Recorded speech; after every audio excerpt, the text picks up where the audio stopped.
大家好，欢迎来到丽丽厨房，我是丽丽。立冬后要多吃南瓜，今天分享个南瓜的神仙吃法，不油炸，不烙饼，出锅外酥里糯，软糯香甜，吃一次就忘不了。一起来看看我是怎么做的吧。首先我们准备一块老南瓜，用刀把南瓜皮去掉，这个南瓜皮很硬，非常影响口感。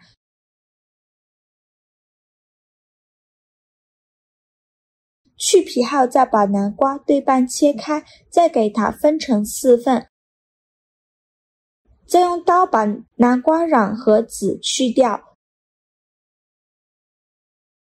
去籽去瓤后，再把南瓜切成薄片，尽量切得薄一些，这样更容易蒸熟。切好之后放入盘中，冷水上锅蒸，盖上盖子，大火蒸15分钟。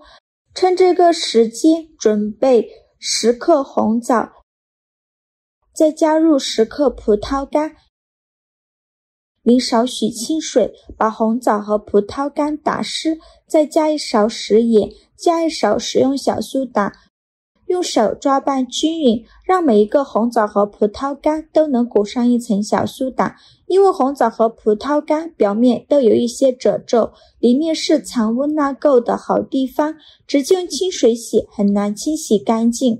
这里加小苏打呢，小苏打属于碱性物质，有很强的去污能力，能很好的去除葡萄干和红枣褶皱里面的杂质和灰尘，抓拌至水变得特别浑浊，再倒入上的清水，把红枣和葡萄干好好的清洗一下，把表面的小苏打清洗干净。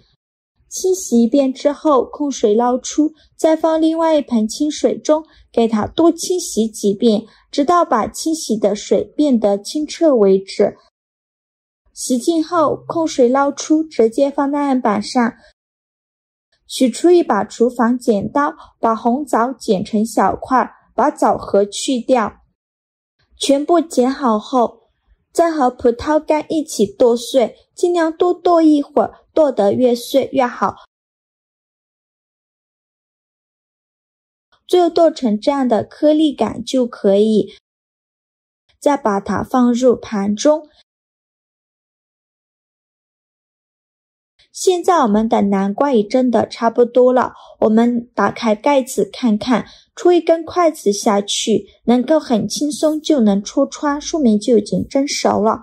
再把它取出来，倒入绞肉机中，加入2勺炼乳，这样吃着奶香味浓郁。盖上盖子，给它搅打成南瓜泥，尽量多搅一会儿，搅得越细腻越好。搅好后放入大碗中，像这样细腻的南瓜泥就可以。再把红枣和葡萄干放进来，用筷子搅拌均匀。搅匀后再加入200克糯米粉，糯米粉最好选用水磨糯米粉。继续用筷子搅拌均匀，哪里有干糯米粉就往哪里搅拌，像这样转着圈的搅拌。最后搅拌成这种大面絮状，再下手揉成光滑的糯米面团。在揉的过程中，如果觉得太干，可以加一点热水，如果觉得太稀，就再加一点糯米粉。最后揉成这样一个软硬适中的光滑糯米面团就可以。面板上撒一些干糯米粉，用手铺均匀，然后把糯米面团取出来，放到面板上，用手轻轻按扁，再取出擀面杖，给它擀薄擀大，也不用擀得太薄了，稍微擀一下就可以。再用擀面杖像我这样把边缘整理平整，厚度呢约1到2厘米左右就可以。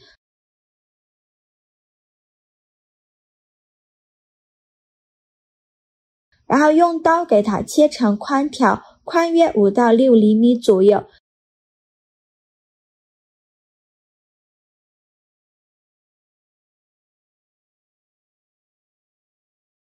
切好后再给它旋转90度，再给它切成长条，宽约1到2厘米左右，尽量切得均匀一些。